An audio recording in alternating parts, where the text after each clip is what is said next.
কেনই বা এই জীবন এবং মরণকে সৃষ্টি করলাম?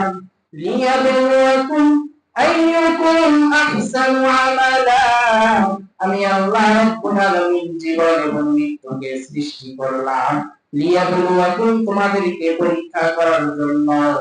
আইয়ুকুম আহসানু আমালা, আমি দেখতে চাই তোমাদের মধ্যে কোন বান্দা দুনিয়ার মধ্যে গিয়ে দুনিয়ার নাজ নিয়ামত পেয়ে দুনিয়ার সৌন্দর্যতা পেয়ে তোমরা আমাকে ভুলে যাও, নাকি আমার নেক কাজগুলো বেশি বেশি করতে চাও, করতে পারো। আমি আল্লাহ দেখতে চাই।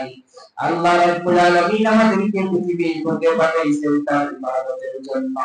আল্লাহ বলেন, ওয়ালা খালাকাতুল জিন্না ওয়াল ইনসা ইল্লা লিয়াবুদুন।